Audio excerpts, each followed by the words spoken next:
Audio Jungle.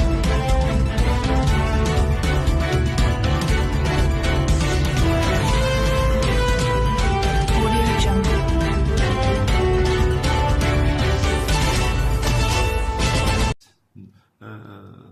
تنعرفوا الكفاءه ديالكم بطبيعه الحال، ماشي هذه شهاده تحق فيما يتعلق بالتسيير ديال هذه المؤسسه. بغينا نعرفوا واش كاين شي افاق مستقبليه وغتبقى يعني الدور ديالها بحدود في اطار التكوين، واش كاين شي افاق مستقبليه لتطوير المؤسسه بطبيعه الحال والسير بها الى الامام لمواكبه ما هو جديد. Alors, comme vous le savez, en fait, le secteur du tourisme connaît un développement sans précédent au niveau en fait, que ce soit au niveau des infrastructures, au niveau en fait des arrivées touristiques, au niveau.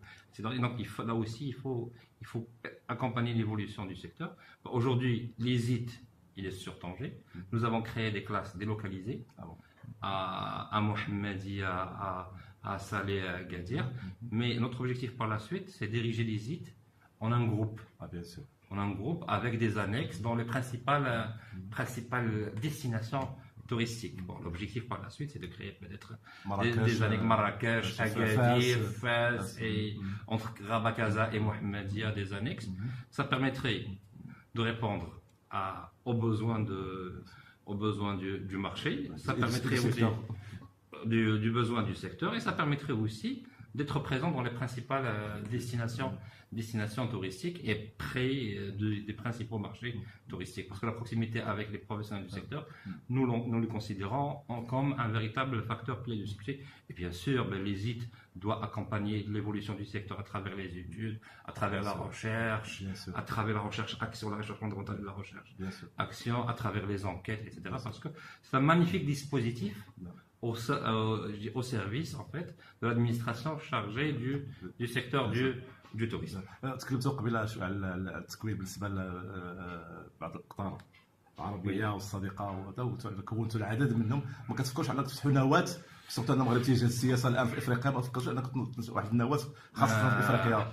C'est vrai, nous avons reçu quelques requêtes de la part de plusieurs pays africains. Pourquoi? Parce que nous avons d'excellents ambassadeurs de l'ISIT dans ces pays africains. Plusieurs aujourd'hui lauréats de l'ISIT, quelques lauréats de l'ISIT sont maintenant des directeurs dans les administrations centrales de tourisme de plusieurs pays amis et frères du Maroc, que ce soit des pays francophones, anglophones ou lusophones. Et nous avons reçu quelques requêtes. Nous sommes actuellement en train d'étudier ces requêtes. Mais bien sûr, en fait, la validation se fera par le biais du ministère du Tourisme. Au niveau ministériel. Bien sûr, parce que le dispositif, il faut quand même. Bien sûr, parce que c'est une excellente opportunité. Et en fait, le fait que nous avons formé plusieurs lauréats des pays africains, pour nous, c'est une véritable source de fierté. Pourquoi? Parce que aujourd'hui, ils accompagnent le développement du secteur du tourisme dans leur pays.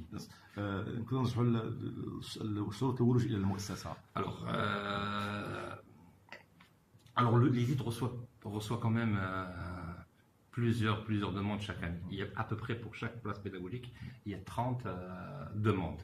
D'où l'intérêt en fait de la formation pour le tourisme. Alors, normalement, les années précédentes, pour le cycle normal, les Bac plus 3, on limitait la moyenne à 14 sur 20 pour la filière management touristique qui est ouverte aux bacheliers scientifiques et aux bacheliers ayant un bac en sciences humaines et en littérature. Moins de 14, mais à moins de 14, le système n'accepte pas. D'accord. Et pour la filière management opérationnel de l'hôtellerie et de la restauration, cette filière qui est ouverte aux économistes, une moyenne de 12 sur 20 pour les économistes, une moyenne de 14 pour les candidats ayant un diplôme de technicien hôtelier. Parce que là aussi, il faut noter que l'ISIT, c'est le seul établissement d'enseignement supérieur qui accepte des étudiants qui n'ont pas le bac mais qui ont un diplôme de technicien hôtelier. Et aujourd'hui, nous avons des candidats qui ont traversé pratiquement toutes les strates de la formation. Ils ont démarré avec un diplôme de qualification, de technicien, ils ont fait la licence professionnelle à l'ISIT et par la suite et le master. Et tout ça s'inscrit en fait dans l'esprit de la réforme de l'enseignement supérieur et l'instauration des passerelles entre plusieurs niveaux de formation. Je pourrais dire qu'on a été les précurseurs en fait de ce système de passerelle, parce que depuis très longtemps, et aujourd'hui il y a de très grands directeurs d'établissements hôteliers qui sont passés par le niveau qualification, des techniciens pour faire la formation. C'est-à-dire qu'il n'y a pas finalement de barrière infranchissable entre la formation professionnelle et la formation supérieure. On était les premiers à mettre en place cette possibilité. Alors pour revenir les conditions, donc c'était 14 et 12. Alors, mais en fait, l'attractivité de l'ISIT a augmenté d'une manière, je dirais, très importante au cours des dernières années, de recevabilité du dossier. Et par la suite, nous avons en fait fait une deuxième sélection. En fonction des places pédagogiques et en fonction de notre capacité en termes d'organisation des concours. Donc pour la filière management touristique, la barre a été fixée à 15-30. À 15-30. Et avec 15-30, nous avons reçu, là aussi, il y avait plusieurs de 700 candidats en fait pour 50 places pédagogiques qui avaient cette moyenne. Et pour la filière management opérationnel de l'hôtellerie et de la restauration, la barre a été fixée à 13,5. Et pour le master ou le cycle supérieur de l'ISIT, la barrière a été fixée avec une mention assez bien, 12. Donc il faut avoir soit pour le cycle normal tourisme 15,30, pour la filière management opérationnel 13,50 et pour le master en moins une moyenne de 12 sur 20. En moyenne, d'accord. Alors alors ces candidats ils vont passer un examen écrit. Pluridisciplinaire et par la suite un entretien oral en français et en deuxième langue étrangère qui peut être soit l'anglais, soit l'italien, soit l'espagnol, soit l'allemand. Pourquoi? Parce que la maîtrise des langues étrangères dans le secteur du tourisme c'est un facteur important. On ne peut pas s'en passer. هذا سؤال إجمالي وموضوعي بصفتكم مسؤول على هذه المؤسسة وعلاقتكم كبيرة بالسياحة، كيف تنظرون إلى السياحة ببلادنا وبطنجة على الخصوص؟ Alors par rapport à notre pays, il faut dire qu'en fait la vision 2020 a été confrontée à plusieurs en fait problèmes qui sont des facteurs exogènes tels que le problème de la sécurité à travers le monde, la crise financière, le printemps arabe et tout ça. Donc ce sont des éléments qui ont en fait freiné sa mise en œuvre et son développement. Et puis des facteurs endogènes par rapport là aussi, le problème de l'investissement, par rapport le problème du foncier, par rapport je dirais aussi par rapport au problème de l'aérien. Je pense que le Maroc, moi j'aime toujours qualifier le Maroc comme étant un continent dans un pays, parce que la même journée on peut vivre les 4 saisons, parce qu'on a une variété en termes de paysages, variété en termes une variété culturelle qui est quand même de plus importante. Et je pense que le Maroc dans les prochaines années sera appelé à jouer vraiment un rôle encore plus important. Peut-être là aussi la chose sur laquelle il va falloir mettre l'accent, c'est au niveau des professionnels, c'est au niveau de la valorisation du capital. Parce qu'aujourd'hui nous avons des candidats qui postulent avec des moyennes très importantes. Donc une fois à l'entreprise, il faut accorder les conditions en fait décentes en termes de rémunération, en termes de plan de carrière, etc. Alors pour la ville de Tanger, vous avez pu le constater, tous les chantiers structurants de la ville de Tanger. Ça se voit. Tanger, je pense, va devenir un véritable petit bijou. C'est l'avenir en fait, oui.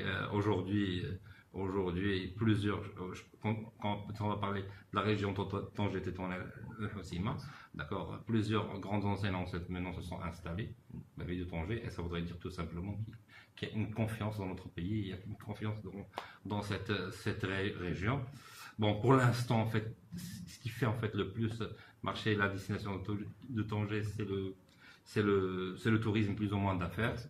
Bon, cette année, il y a eu une chute au niveau les croisiéristes, mais je pense avec la mise à niveau du port de Tanger, avec Tanger Med, etc. Surtout avec une fois que tous les chantiers seront terminés, je pense, Inch'Allah, Tanger va redevenir en quelque sorte ce Bien qu'elle sûr. était dans le passé. Inch'Allah. Parce que dans le passé, c'était Inch'Allah. la première destination du pays, et pourquoi pas dans les années à venir, parce que sa proximité avec l'Europe, sa variété en fait en termes de paysages, en termes de monuments historiques. Je parle ici au niveau de toute la région, la possibilité de créer plusieurs produits touristiques. Il y a des niches qu'il va falloir mettre en avant. Donc je pense que Tanger dans l'avenir connaîtra un développement touristique Inch'Allah. extrêmement Inch'Allah. important. Bon, des chaînes hôtelières internationales se sont installées. Aujourd'hui, il y a plusieurs projets du côté d'Al Tamouda là aussi. Bien sûr. Des hôtels prestigieux sont en train d'être ouverts, et donc on ne peut être que confiant au niveau du développement touristique de cette destination. ان شاء الله. نخليو كلمه اخيره بالعربيه. كلمه اخيره عبرها كيف ما بغيتي. ويلكم.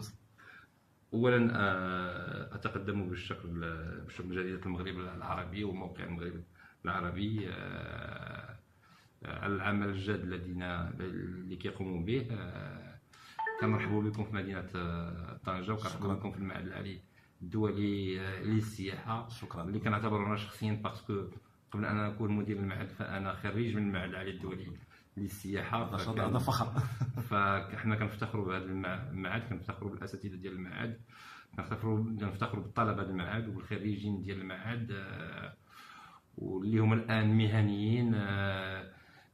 في الماضي كان الكثير من الخريجين يفضلون الاشتغال في قطاعات اخرى غير السياحه. الان الحمد لله مع المنظومه الجديده للتكوين اصبح الاتجاه اكثر في المؤسسات الفندقيه والسياحيه، وغيقولوا الكلمات ديالهم في المستقبل ان شاء الله، ويساهموا بالتطور ديال القطاع السياحي ان شاء الله. شكرا.